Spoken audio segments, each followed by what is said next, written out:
The city throbbed below, a million disparate heartbeats merging into a single, relentless pulse. High above, in the hushed sanctuary of Aura, a rooftop restaurant perched atop one of Midtown Manhattan's glittering spires, the air hummed with a different kind of energy, the quiet, confident thrum of immense wealth. Chandeliers, like constellations snared from the night sky, dripped light onto tables draped in heavy linen, illuminating the faces of New York's gilded elite. They dined and conversed in low tones, their movements precise, their laughter carefully modulated, a symphony of power and privilege. At his customary corner table, affording him a panoramic view of the illuminated skyline, yet simultaneously cloaking him in a degree of desired anonymity, sat Julian Vance. At 42, he was a man forged in the crucible of ambition and loss. Tall, with the broad shoulders of someone who carried more than just the weight of his bespoke suit, his presence commanded attention even in stillness. His gray eyes, sharp and disconcertingly perceptive, seemed capable of dissecting boardroom strategies and soul-deep secrets with equal ease. They held a weariness, however, that his meticulously tailored appearance couldn't entirely conceal. Vance Dynamics, his technology empire built from sheer intellect and ruthless drive, had revolutionized data security and made him a billionaire many times over. His name was synonymous with innovation, disruption, and an almost mythic level of success. Yet, the gleaming towers bearing his name, the private jets, the sprawling penthouse overlooking Central Park, none of it could fill the chasm carved into his life a decade prior. 10 years ago, it felt like both a lifetime and yesterday. Eleanor Hayes, his fiancée, vibrant, fiercely intelligent, the counterpoint to his intensity, the calm eye in his personal storm, had vanished. It was the night before their wedding, a grand affair planned for the historic Ohika Castle on Long Island. There was no note pleading for freedom, no staged accident, no body discovered in some desolate place. Just silence, an abrupt, terrifying cessation of her existence in his world. The police investigation had yielded nothing but dead ends and sympathetic shrugs. The media frenzy had eventually subsided. But for Julian, the case had never closed. It was a cold, festering wound that refused to heal, a ghost haunting the opulent corridors of his life, leaving him a hollow man masquerading in the armor of success. He lifted the heavy crystal glass, swirling the deep crimson Bordeaux within. The rich aroma filled his senses, a familiar comfort. Tonight, like many nights, he sought oblivion in the familiar rituals of the elite fine wine, exquisite food, the detached observation of the city's relentless energy. He wasn't looking for answers anymore. He was simply trying to endure the echoes in the silence. Then it began. A melody, soft and achingly familiar, threading its way through the ambient clink of silverware and murmured conversations. It wasn't part of the restaurant's curated jazz playlist. It was a human voice, a woman's voice, humming. "Hush now, my darling. The stars are awake." Julian's hand froze, the glass suspended halfway to his lips. A tremor ran through him, involuntary and violent. The rich Bordeaux sloshed over the rim, staining the pristine white tablecloth like a sudden bloom of blood. His heart hammered against his ribs, a frantic bird trapped in a cage. That lullaby, Eleanor. She had sung it to him countless times during their whirlwind courtship, on nights when the pressure of his burgeoning empire threatened to consume him. When sleep was a distant shore he couldn't reach, her voice, humming that simple tune, had been his anchor, his tether to peace. It was their song, a secret whispered in the dark. His gaze, sharp and desperate, swept across the opulent dining room. It scanned past financiers discussing market trends, socialites adjusting their jewels, couples leaning close in intimate conversation. And then it landed. A waitress. She moved with quiet efficiency between the tables, a tray balanced expertly on one hand. Auburn hair, the exact shade of polished mahogany he remembered, spilled in loose waves over her shoulders, catching the warm light. As she turned, her profile came into view, and Julian's breath hitched. The curve of her jawline, the slope of her nose, and then her eyes. Green. Not just green, but Eleanor's green, the shade of moss after spring rain, flecked with gold. Her simple, laminated name tag was pinned to the lapel of her uniform. It read, CHLOE. Time fractured. The carefully constructed dam holding back a decade of grief and obsessive longing shattered within him. He lurched to his feet, the heavy chair scraping violently against the polished floor before crashing backward with a resounding thud that silenced nearby conversations. Heads turned, annoyed or curious glances flicking towards the disturbance. Eleanor. The name tore from his throat, a raw, broken sound, barely recognizable as his own voice. The waitress Chloe turned, startled. Her green eyes widened, confusion warring with a flicker of something else. Fear? Recognition? She clutched the empty tray to her chest like a shield. "I'm sorry, sir," she said, her voice soft, polite, but utterly devoid of the warmth he remembered. "My name's Chloe. Do you need something?" Her words were a physical blow, a sharp knife twisting in the old wound. It wasn't her voice. The cadence was similar, but the soul behind it felt absent. Yet those eyes. As she spoke, he saw it again, a momentary, almost imperceptible flicker deep within them, a spark of something buried, something desperately trying to surface before being swiftly extinguished. "You don't know me?" Julian pressed, taking a step closer, oblivious to the stares, the maitre d' beginning to move purposefully in his direction. His world had narrowed to this single point, this impossible woman. "You don't remember?" "I don't," she stammered, her professional composure crumbling. She took a step back, bumping into an empty table. The color drained from her face. "Please, sir, you're scaring me." The empty tray slipped from her grasp, clattering onto the marble floor with a discordant noise that echoed the chaos in Julian's chest. Without another word, she turned and fled, weaving through the tables towards the swinging doors of the kitchen, disappearing from view. Julian stood frozen, trembling, the spilled wine on the tablecloth a stark reminder of the moment his carefully controlled world had imploded. The maitre d', smooth and unflappable, was suddenly at his side. "Mr. Vance? Is everything all right, sir?" Julian barely heard him. He couldn't unsee her. The resemblance wasn't just striking, it was absolute. The lullaby wasn't a coincidence. It couldn't be. She was Eleanor. Or someone, somewhere, had gone to horrifying lengths to make her forget she ever was. Sleep was a forgotten luxury that night. Julian paced the vast expanse of his penthouse apartment, the city lights painting shifting patterns across the minimalist decor. Floor-to-ceiling windows offered a god's-eye view of Manhattan, a sprawling kingdom of glass and steel, but tonight it felt like a cage. The haunting melody echoed in his mind, intertwined with the image of Chloe's frightened green eyes. Eleanor's eyes. He replayed the encounter endlessly. Her denial, her fear, were they genuine? Or the practiced responses of someone hiding a terrible secret? The flicker he'd seen, was it a buried memory, struggling for air, or just his own desperate hope projecting onto a stranger? No, the lullaby was the key. It was too specific, too intimate.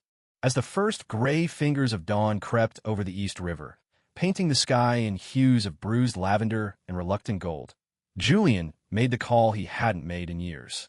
He dialed the private number of Marcus Thorne. Thorne was a relic from another era, a grizzled ex-NYPD detective who'd cut his teeth on the city's roughest streets before burning out and starting a private investigation firm. He was cynical, world-weary, and stubbornly analog in a digital age, but he possessed an old-school tenacity Julian respected. Thorne had been the lead investigator on Eleanor's disappearance a decade ago, chasing her ghost through a labyrinth of frustratingly thin leads until the trail went ice cold. He'd been the one to finally, gently, tell Julian there was nothing more the police could do. Thorne arrived less than an hour later, his trademark trench coat damp from an early morning drizzle, his weathered face etched with the familiar lines of skepticism. He looked older, grayer, but his eyes still held the sharp, assessing quality of a man who'd seen too much. "Got your message," Thorne said, his voice a low rumble as he accepted the steaming mug of black coffee Julian's housekeeper provided. He took a scalding sip, eyeing Julian over the rim. "Sunday d'urgence. Don't tell me you've dredged up another lead from some crackpot psychic, Vance." Julian ignored the jibe. He knew Thorne thought his lingering hope was a form of self-torture. "It's different this time, Marcus." "It always is," Thorne sighed, sinking into one of the expensive leather armchairs that seemed incongruous with his rumpled appearance. "Look, Julian, I know how hard this has been, but 10 years, that's a long damn time to hold on to hope. People move on, or they don't come back." Without a word, Julian slid a photograph across the polished surface of the low table between them. It was a slightly grainy shot, taken discreetly with his phone the previous night. Chloe, caught mid-turn, her profile illuminated by the restaurant lights. Thorne picked it up, squinting. His usual cynicism faltered. He held the photo closer, his jaw tightening almost imperceptibly. He glanced up at Julian, then back at the image, a flicker of disbelief in his eyes. "Christ," he breathed. That's her. Spitting image." He shook his head slowly. "But people don't just vanish for a decade and then reappear serving cocktails with a new name, Vance. It doesn't happen." "Then explain the lullaby," Julian countered, his voice low but intense. "She was humming it, Marcus. Word for word. The one Eleanor always sang." Thorne fell silent, rubbing his temples. The skepticism was still there, but it was warring with the undeniable evidence in the photograph and the strangeness of the lullaby detail. "Okay," he conceded finally. "Okay, so what do you want me to do?" "Find out who Chloe Martin really is," Julian said, leaning forward, his gray eyes locking onto Thorne's. "Everything. Where she came from, how long she's been Chloe, why she doesn't remember anything. I need to know." Thorne sighed again, a long, weary sound. He drained his coffee mug and pushed himself to his feet, pocketing the photograph. "All right, Vance. I'll dig. But don't get your hopes up too high. This stinks." He paused at the door. "And try to stay out of it yourself. If this girl is Eleanor, and she doesn't remember, you charging like a bull isn't going to help." 2 agonizingly long days later, Thorne returned. The drizzle had given way to a persistent autumn rain that lashed against the penthouse windows. He looked even more tired than before, placing a thin manila folder on the table. "Well," Julian demanded, his patience frayed thin. "Her name is Chloe Martin, as far as anyone official knows," Thorne began, flipping open the folder. "She surfaced 6 years ago, found unconscious in an alleyway down by the old meatpacking district. No ID, no wallet, nothing. Hospital records show she had a significant concussion, signs of blunt force trauma to the head. Doctors diagnosed severe retrograde amnesia. She couldn't remember her name, where she was from, anything before waking up in that hospital bed." Julian's mind raced. 6 years ago. But Eleanor had disappeared 10 years ago. Where was she for the other 4 years? Thorne shrugged, his expression grim. "Your guess is as good as mine. Could have been anywhere. Drifting, maybe held somewhere there's just no trace. Since getting out of the hospital 6 years back, she's been a ghost. Minimal paper trail. Worked odd jobs, waitress, cleaner, short stint in a bookstore. Paid in cash mostly. Lived in cheap rentals, moved around a lot. No credit history to speak of, no social security number linked to that name before 6 years ago. It's like she literally didn't exist before waking up in that alley." A cold certainty settled in Julian's gut, hardening into conviction. Amnesia that convenient, that total after a head trauma. He shook his head. "It might not be natural, Marcus. Someone did this to her. Someone erased Eleanor Hayes and created Chloe Martin." Thorne didn't argue. He tapped a page in the file. The head trauma was real, according to the medical reports, consistent with a fall or a significant blow. But whether the amnesia is purely physiological or enhanced, impossible to say from this. "Dig deeper," Julian insisted, his voice tight with suppressed fury. "Find out who owned that alleyway building 6 years ago. Check missing persons reports from that time frame, even if they don't match her description exactly. Someone must have seen something. Someone put her there." But Julian couldn't just wait. The image of Chloe's frightened eyes, the possibility that she was Eleanor, trapped and unaware, gnawed at him. He needed to see her again, to gauge her reaction away from the prying eyes of the restaurant. Ignoring Thorne's advice, he found himself drawn back to Aura. He waited across the street, parked in the shadows as the city transitioned from the crispness of late afternoon to the bruised twilight of an autumn evening. He watched the staff entrance, his heart pounding a heavy rhythm against his ribs. Finally, she emerged. Head down, collar of a threadbare coat pulled up against the wind. She looked small and vulnerable beneath the imposing cityscape. She started walking quickly towards the subway station. He pulled the car alongside her, rolling down the passenger window. He held his hands up slightly, palms out, tried to project calm he didn't feel. "Chloe." She jumped, startled, her eyes wide with instant recognition and fear. She clutched her worn bag tighter. "I'm not here to hurt you," Julian said quickly, keeping his voice low and steady. I promise. I need to talk to you. Please. Her eyes darted nervously down the street, assessing escape routes, then flicked back to his face, uncertain. I told you I don't know you. I know you don't, he acknowledged gently. But you feel something, don't you? When you look at me. When you heard that song, he saw the slight tremor in her hand, the way she wouldn't quite meet his gaze. I saw it the other night. A flicker. He took a deep breath, the words catching in his throat.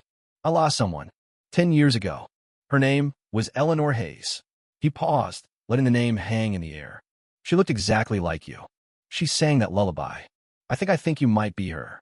Chloe's breath hitched audibly. A single tear escaped, tracing a glistening path down her cheek before she hastily wiped it away.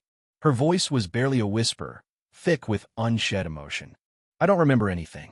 Not before 6 years ago. Waking up in that hospital, it's like my life started there. She shook her head, frustration and fear warring in her expression. Sometimes there are flashes, like static on a broken TV. A man's voice yelling the feel of silk, like a white dress, a sharp smell, but it's gone before I can grasp it. Just noise. She looked at him, her green eyes filled with a profound, heartbreaking emptiness. I'm sorry. I wish I could help you, but I can't. Let me help you, Julian urged, his voice raw with conviction. If there's even a chance, a 1 in a million chance, that you're Eleanor, don't you want to know? Don't you deserve to know who you really are? Before she could answer, the screech of tires ripped through the evening air. A black, menacing SUV, windows heavily tinted, swerved aggressively to the curb, blocking their path. 2 doors flew open simultaneously, and 2 large men, faces obscured by dark ski masks, leaped out. They moved with brutal efficiency, ignoring Julian, their focus entirely on Chloe. One man lunged, grabbing for her arm. Instinct, primal and protective, surged through Julian.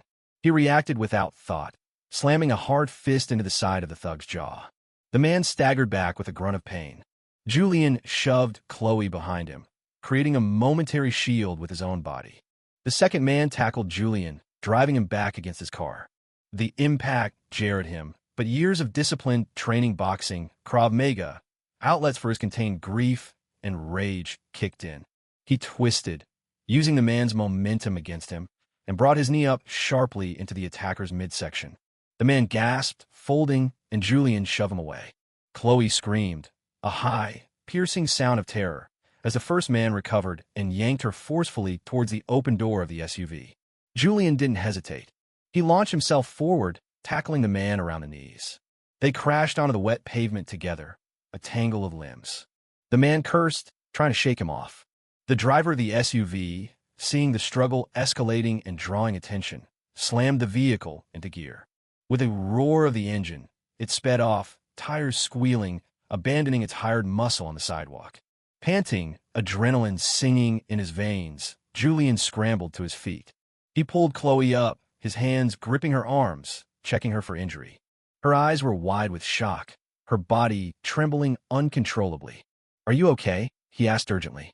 She nodded mutely, unable to speak, tears streaming down her face. We're not safe here, Julian said grimly, scanning the street. Whoever these men were, they knew where to find her. They wouldn't give up. Come with me. Now. This time, dazed and terrified, she didn't resist. He bundled her into his car, locked the doors, and sped away from the curb, merging into the relentless flow of New York traffic, his mind racing as fast as the engine. This wasn't just amnesia. Someone was actively trying to keep Chloe Martin silent or worse. Someone wanted Eleanor Hayes to stay buried. The drive upstate was tense and mostly silent. Julian pushed the powerful engine of his Aston Martin, leaving the city sprawl behind, heading towards the dense forests and relative anonymity of the Catskills.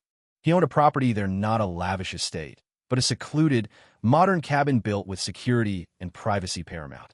It was his bolt hole, a place to disappear when the pressures of his world became too much. Now, it would be his sanctuary. Chloe or Eleanor. He couldn't stop thinking of her as Eleanor now huddled in the passenger seat, staring out at the darkening landscape rushing past. She hadn't said much since the attack, still clearly in shock. Occasionally, she'd ask a hesitant question. Who were those men? Why would they? I don't know, Julian admitted grimly. But someone doesn't want you found. Or remembered. He glanced at her, saw the fear still etched on her face. "You're safe with me." The cabin was nestled deep within a stand of ancient pines, accessible only by a long, winding private road. Inside, it was minimalist but comfortable, all clean lines, warm wood, and state-of-the-art technology seamlessly integrated. A fire was already crackling in the large stone hearth, remotely activated hours earlier. As Chloe stood uncertainly in the center of the spacious living area, dwarfed by the high ceilings and panoramic windows overlooking the dark woods, Julian's secure satellite phone buzzed. It was Thorne. "Julian." Thorne's voice was tight, urgent. "Those goons you tangled with NYPD picked them up trying to ditch their masks a few blocks away. Petty thugs, hired muscle. Paid cash through an anonymous drop. But I pulled some strings, leaned hard. Managed to trace the burner phone that coordinated the pickup." He paused, and Julian felt a cold dread creep up his spine. The account funding that burner, it's linked to a shell corporation. And that shell corporation? It traces back through several layers of obfuscation to Vance Dynamics. Julian felt the blood drain from his face. Vance Dynamics. His company. Specifically, Thorne continued, his voice low, to discretionary funds controlled by your sister. Olivia.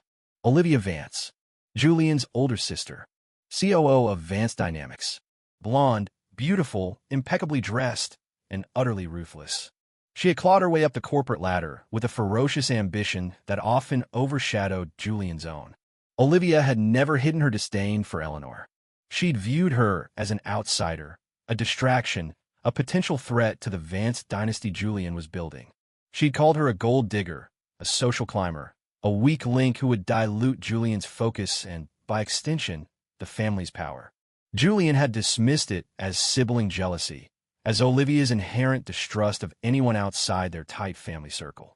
Could Olivia have hated Eleanor enough to orchestrate her disappearance? To erase her mind? The idea was monstrous, almost inconceivable.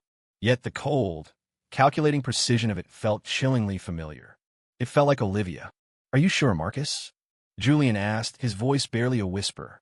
"Circuitous route, but the money trail is solid," Thorne confirmed grimly. Olivia Vance funded the attack on Chloe Martin.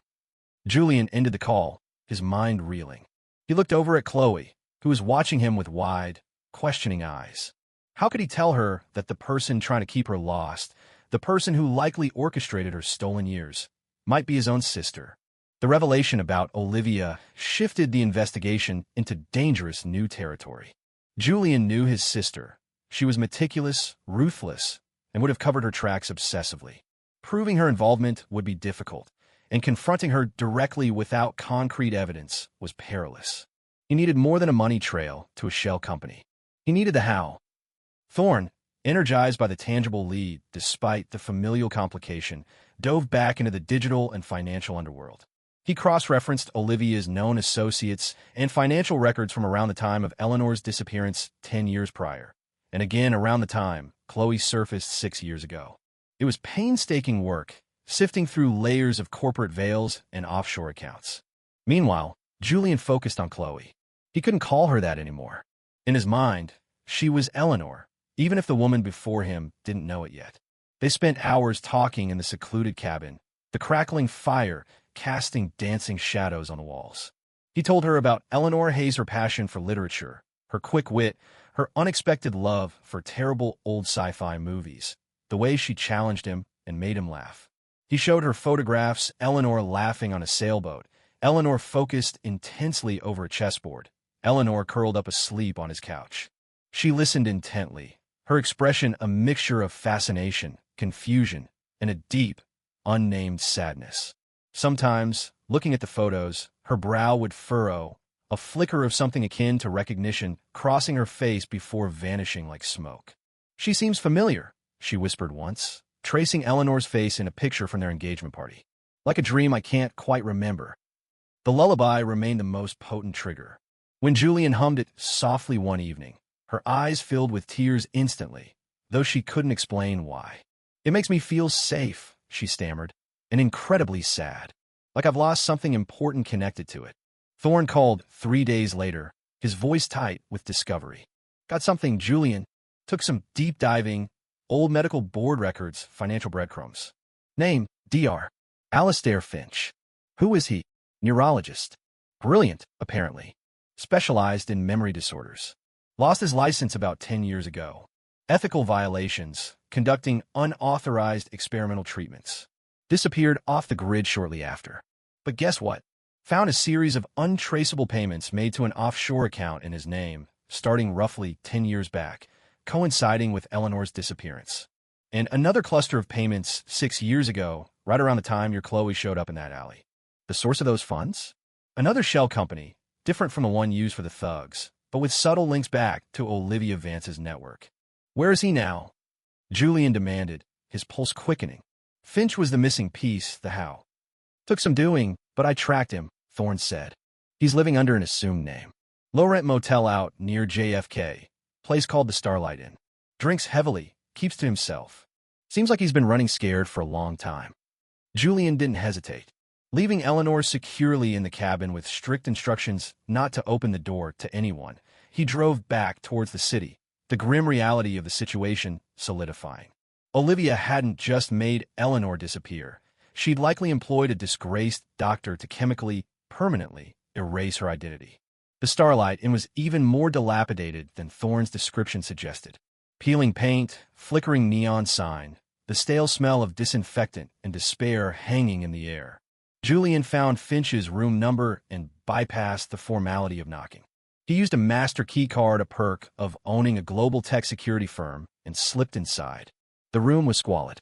Empty bottles littered the floor, clothes were strewn everywhere, and the air was thick with the stench of cheap whiskey and neglect. Dr. Alastair Finch sat hunched in a stained armchair, staring blankly at a flickering television screen. He was gaunt, unshaven, his eyes haunted and bloodshot. He looked up, startled, as Julian closed the door behind him. "Who are you?" Finch croaked, his voice hoarse. Julian crossed the small room in 2 strides, his shadow falling over the smaller man.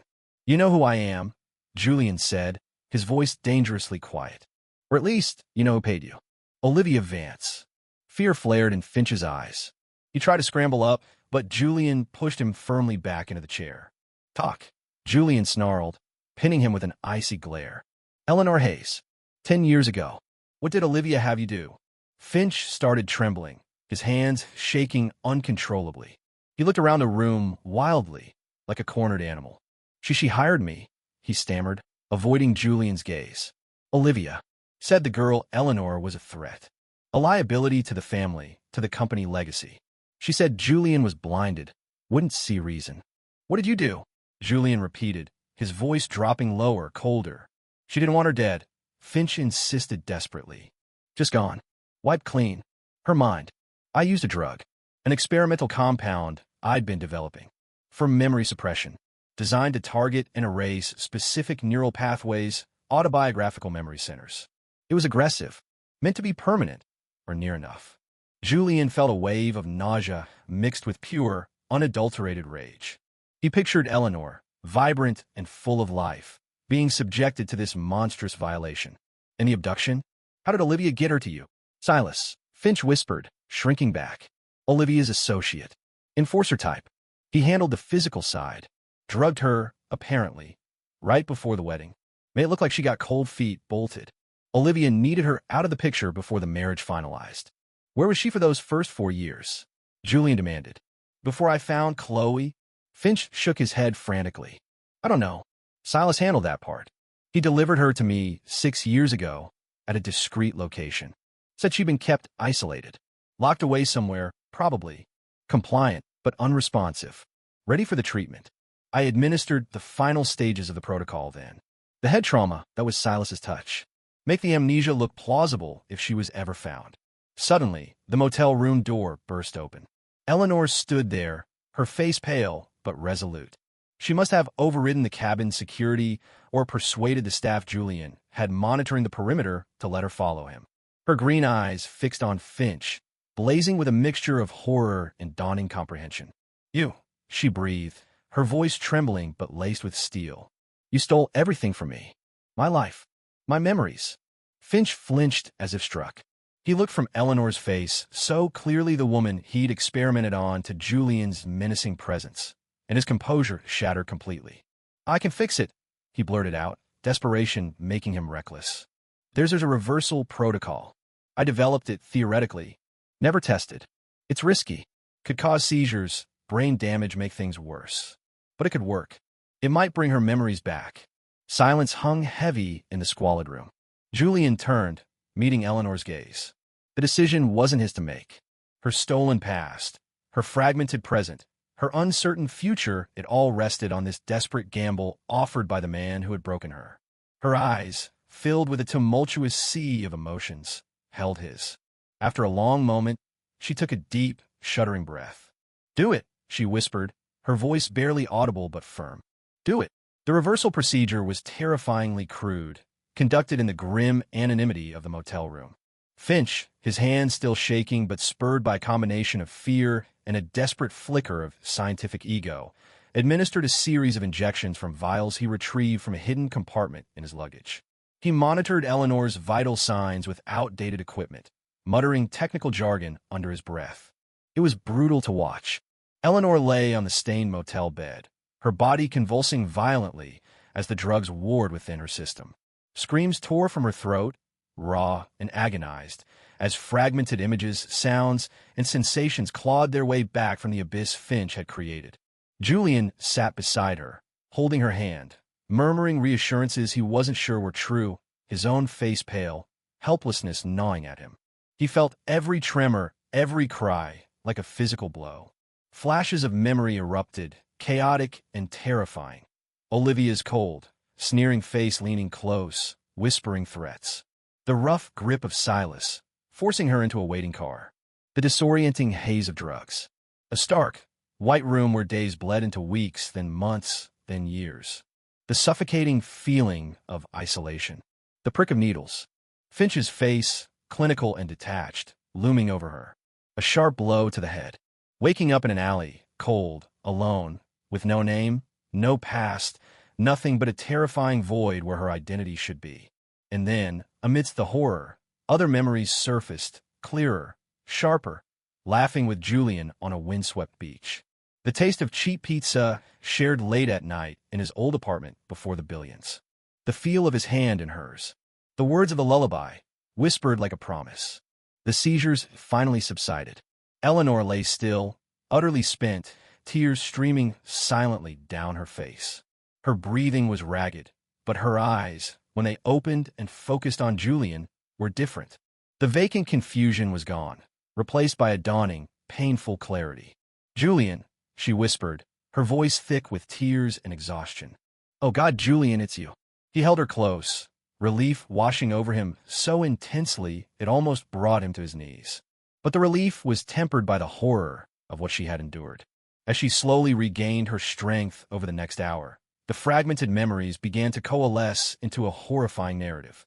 She recounted the ambush at the wedding venue, not just Olivia and Silas, but another figure lurking in the shadows. A figure whose presence sent a fresh wave of shock and betrayal through her. "My father," she sobbed, burying her face in Julian's shoulder. "He was there, Julian. Michael Harper. My father, who was supposed to be dead." Julian froze. Michael Harper, Eleanor's father, had reportedly died in a boating accident years before Julian even met her. A tragic loss Eleanor had mourned deeply. He stood by. Eleanor choked out, the words laced with agonizing disbelief. "He watched Olivia and Silas, he let them take me. He sold me out, Julian. My own father." The revelation added another, darker layer to the conspiracy. Olivia wasn't acting alone, out of sibling rivalry or corporate ambition. Michael Harper, the man presumed dead, was somehow involved. But why? What could possibly motivate a father to condemn his own daughter to such a fate? Before they could even begin to process this new horror, before they could confront Olivia, Julian knew they needed more information, more leverage. While Eleanor rested, recovering from the ordeal of the reversal, Julian contacted Thorne, relaying the shocking news about Michael Harper and a desperate gamble with Dr. Finch. Thorne, initially stunned into silence, quickly shifted back into investigative mode. "Michael Harper Jesus. Okay, I'll start digging into that boating accident report again. Look for inconsistencies, loose ends we missed back then. A rush cremation? No definitive body recovery? Things that might point to a fake death." Meanwhile, Thorne's network yielded another potential lead, closer to the cabin. Talked to a source upstate, Thorne reported later that day. There's a local rumor about a recluse, woman named Martha Jennings. Lives deep in the woods, not far from your safe house. Word is, years back, maybe 7 or 8, she took in a mysterious young woman she found injured near a property. Nursed her back to health. The girl supposedly had no memory. Then, one day, some rough types showed up asking questions, and the girl disappeared again. It fit the timeline. The 4 missing years between Eleanor's abduction and Finch's final treatment. Could Eleanor have escaped her initial captivity, only to be found by Martha, and then recaptured by Silas? Julian and Eleanor, her strength slowly returning, but her eyes haunted by the returning trauma, drove the short distance through the dense forest to Martha Jennings's cabin. It was even more isolated than Julian's, a ramshackle wooden structure almost swallowed by the encroaching wilderness. Smoke curled lazily from a stone chimney. Martha Jennings emerged onto the porch as they approached, wiping her hands on apron. She was a wiry woman, her face weathered by time and solitude, her eyes sharp and assessing, missing nothing. She studied them warily, a shotgun leaning casually against the doorframe nearby. "What do you want?" she asked, her voice raspy from disuse. "We're looking for answers," Julian said carefully, keeping his tone non-threatening. "About a young woman who might have stayed here, maybe 8 years ago. She would have been injured, possibly confused, lost her memory." Martha's sharp gaze lingered on Eleanor, studying her face intently. A flicker of recognition crossed her features. "You," she said slowly, pointing a weathered finger. "I remember you. Found you near the creek bed, half dead. Head injury, didn't know your own name. Took you in, patched you up best I could." Her gaze softened slightly. "You were scared, like a lost bird. What happened?"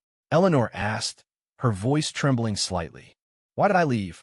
"Didn't leave," Martha stated bluntly. "Was taken. Few months after I found you. Men came asking questions. City types. Rough. One of them." She paused, squinting in recollection. "One had a scar. Jagged thing, right across his cheek." "Silas," Julian muttered, the pieces clicking into place with sickening clarity. Olivia must have kept Eleanor hidden somewhere for the first 2 years. Eleanor had somehow escaped, ending up near Martha's cabin. Martha had sheltered her for a few months, but Olivia, through Silas, had tracked her down and reclaimed her, delivering her to DR. Finch for the final memory erasure protocol and the stage discovery in the alley. The knowledge that Eleanor had been so close to freedom, only to be dragged back into the nightmare, was almost unbearable. But there was no time for grief. Knowing Olivia and the newly revealed Michael Harper were aware of Finch, they would likely escalate their efforts. Olivia struck first. Surveillance Julian had discreetly placed around his cabin, detected activity, sophisticated attempts to breach the security systems, drones mapping the perimeter. She knew they were there. She knew Finch had likely talked. Julian knew a direct assault on the cabin was too risky. He needed to lure Olivia out, isolate her, force her hand. He contacted her through a secure, encrypted channel. Using bait, she couldn't resist the suggestion that he had damaging information linking her to financial irregularities at Advanced Dynamics, threatening her position as COO. He proposed a meeting, midnight, at an abandoned shipping pier on the Hudson River, a desolate, atmospheric location perfect for a confrontation. He briefed Thorne. "You'll be nearby, Marcus. Hidden. Recording everything. Backup only if absolutely necessary." The pier was skeletal under the cold moonlight, the dark waters of the Hudson slapping against the rotting pylons. The wind whipped off the river, carrying the scent of salt and decay. Julian stood near the edge, the city skyline a distant, glittering backdrop. Eleanor waited further back, concealed in the shadows of a dilapidated warehouse, armed with a handgun Julian had insisted she take a small caliber, easily manageable weapon he'd quickly shown her how to use. Fear warred with determination in her eyes. Headlights cut through the darkness. Olivia's sleek black sedan pulled up. She emerged, her blonde hair slightly wild in the wind, her expensive coat pulled tight around her. Her eyes, usually cool and controlled, glinted with a dangerous mix of anger and desperation. "You always were pathetic, Julian," she sneered, stopping several feet away. Her voice dripped with contempt. Dragging this out, clinging to her, she gestured vaguely towards the shadows where Eleanor hid, like she's some kind of salvation. "She was always your weakness. You took her from me, Julian said, his voice low, deceptively calm, masking the fury simmering beneath. You destroyed her life. Why, Olivia? Why go to such lengths? She was a liability, Olivia shouted, her composure finally cracking, the wind snatching at her words. She made you soft, sentimental. You were losing focus, risking everything Father and I built. Vance Dynamics needed strong leadership, unwavering vision. She didn't fit. She had to go. Her eyes narrowed. But I wasn't entirely alone in wanting her gone, you know. Others saw her as a threat too. Who? Julian demanded, stepping closer. Who else, Olivia?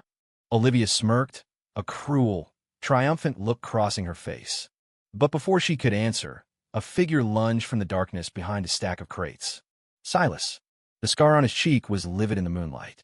A blade flashed in his hand as he rushed towards Julian. A gunshot cracked through the night air. Not for Julian. From the shadows. Silas staggered, clutching his shoulder, his knife clattering to the pier floor. Eleanor stepped out, the handgun held steady in both hands, smoke curling from the barrel. Olivia, momentarily stunned, reacted with feral instinct. She dove for Silas's drop knife. But Julian was faster. He tackled her, pinning her arms beneath her as she struggled and cursed. Sirens wailed in the distance, growing rapidly closer. Thorne emerged from his hiding spot. A small digital recorder held aloft. Uniformed police officers swarmed the pier, weapons drawn, lights flashing. They hauled a spitting, furious Olivia to her feet, cuffing her hands behind her back. As they dragged her away towards a waiting patrol car, she twisted her head, locking eyes with Julian, her expression filled with venomous spite.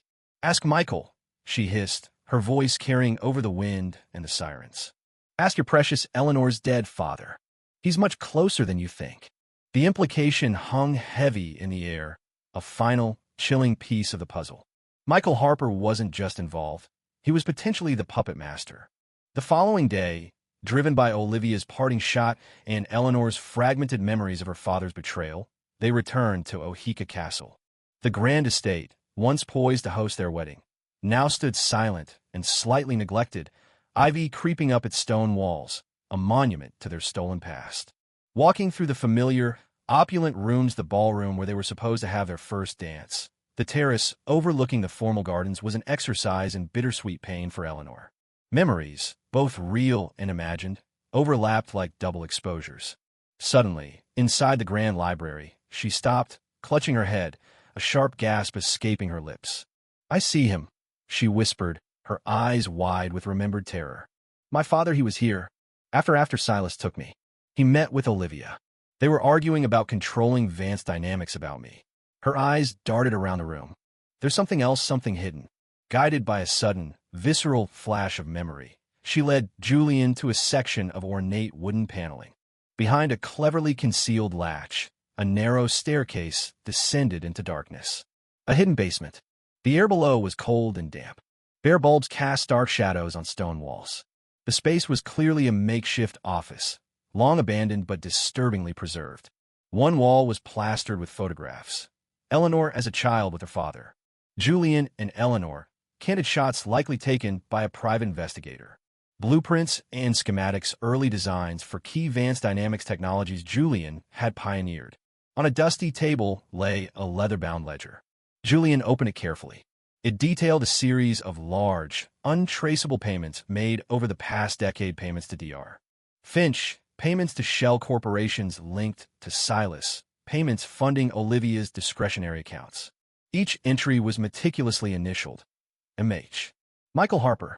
Beside the ledger lay a cheap burner phone. As Julian picked it up, it rang, startlingly loud in the silence. Hesitantly, he answered. Julian, a voice rasped on the other end. Older, rougher than he remembered from photos, but unmistakably the voice Eleanor had described from her recovered memories. Michael Harper, I hear you've been digging where you shouldn't. Olivia always was clumsy.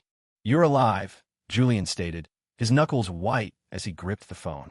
You orchestrated everything. Eleanor was a pawn, Michael replied, his voice devoid of any paternal warmth, chillingly detached.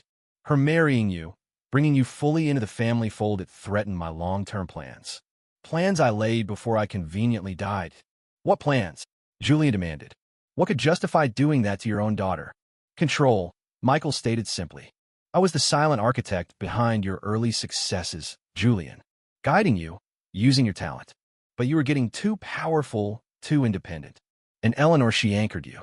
With her gone, and eventually you sidelined or removed, I could retake the reins through proxies. Olivia was merely my tool, until her ambition outstripped her usefulness. He chuckled, a dry, grating sound. I allowed you your grief, your search. It kept you occupied. But now you know too much. You're dead, Julian said through gritted teeth. The world thinks you're dead. Only on paper, Michael retorted coolly. A necessary illusion. Now step away, Julian. Forget what you found, or I'll finish what Olivia started. The line clicked dead. Julian lowered the phone slowly, turning to face Eleanor. Her face was ashen, devastation warring with a new, cold resolve hardening her features. The betrayal was absolute, incomprehensible. He's out there, Julian said grimly, pulling strings, manipulating everything from the shadows. Eleanor met his gaze, her green eyes clear and steady despite the tears glistening in them. She reached out, her hand finding his, their fingers intertwining. Then we find him, she said, her voice quiet but unwavering. Together, they didn't wait for Michael Harper to make the next move. The time for reacting was over. Julian, with his vast resources and technological expertise, immediately launched an offensive. Working alongside Thorne, they unleashed the full power of advanced dynamics data analysis capabilities, not for profit, but for justice. They traced the burner phone's signal, cross-referenced it with financial transactions linked to the MH ledger entries, analyzed satellite imagery, hacked into secure databases Michael wouldn't anticipate them accessing. It was a digital manhunt conducted with ruthless efficiency. They bypassed shell companies, exposed hidden accounts, and followed a faint electronic trail that led them, finally, to a remote, heavily secured cabin deep in the wilderness of northern Maine. With Thorne coordinating local law enforcement for backup, Julian and Eleanor flew north in Julian's private jet. They raided the cabin at dawn, a tactical team breaching the perimeter as Julian and Eleanor, clad in protective vests, followed close behind. Inside, amid surprisingly luxurious furnishings that contrasted sharply with the cabin's rugged exterior, stood Michael Harper. He looked older, leaner, his hair grayed, but the arrogant set of his jaw was unmistakable. He held a sleek, modern handgun, not pointed at the entry team, but aimed squarely at Eleanor. You should have let her go, Julian, Michael said, his voice calm, almost conversational, betraying no surprise at their arrival. She was always a complication. Julian didn't give him a chance to fire. He launched himself across the room, tackling Michael around the waist. The gun discharged, the shot going wide, shattering a decorative vase on the mantelpiece. The two men crashed to the floor, wrestling amidst overturned furniture. Michael, surprisingly strong for his age, fought with vicious desperation. Eleanor, seeing her father reaching for the dropped gun, didn't hesitate. She grabbed a heavy brass table lamp and swung it with all her might, connecting solidly with the side of Michael's head. He grunted, his eyes rolling back, and slumped onto the expensive rug, unconscious. The police team swarmed in moments later, securing Michael Harper. Thorne arrived shortly after, a grim satisfaction on his face as he oversaw the arrest. A search of the cabin revealed extensive evidence of Michael's long-term manipulation detail plans for seizing control of Advanced Dynamics, correspondence with Olivia, contingency plans for eliminating both Julian and Eleanor permanently. Confronted with the irrefutable evidence and Eleanor's living testimony, Michael, once revived, eventually confessed. His recorded statement detailed the entire twisted saga, faking his death to escape debts and enemies, subtly guiding Julian's early career, manipulating Olivia's ambition, and orchestrating Eleanor's erasure when her marriage threatened his ultimate goal of reclaiming power and wealth from the shadows. With Michael Harper and Olivia Vance facing long prison sentences, the dark conspiracy that had haunted Julian and Eleanor for a decade was finally brought into the light. The subsequent trials were sensational, gripping the city and exposing the rot beneath the glittering facade of one of New York's most powerful families. Julian, disillusioned by the corruption that had festered within his own company and family, made a radical decision. He dismantled Advanced Dynamics as it existed. He sold off divisions tainted by Olivia's and Michael's influence, restructured ruthlessly, and poured his resources into creating a new entity, Hayes Vance Technologies. It was a company built not just on innovation, but on a foundation of transparency and ethical practice, a testament to the future he and Eleanor intended to build. Eleanor's memories continued to return, sometimes in painful flashes, sometimes in gentle waves. The scars of her lost decade, the trauma of the betrayal and the erasure, would likely never fade completely. But surrounded by Julian's unwavering love and support, she began the slow, arduous process of healing. She reclaimed her identity, not as the carefree girl Julian had first loved, nor as the lost and fearful Chloe Martin, but as Eleanor Hayes Vance, a survivor, stronger, wiser, and fiercely protective of the life she had fought so hard to regain. A year later, under a sky bright with autumn stars, they stood again at Ohika Castle. The estate was fully restored, no longer a symbol of stolen dreams, but a testament to resilience.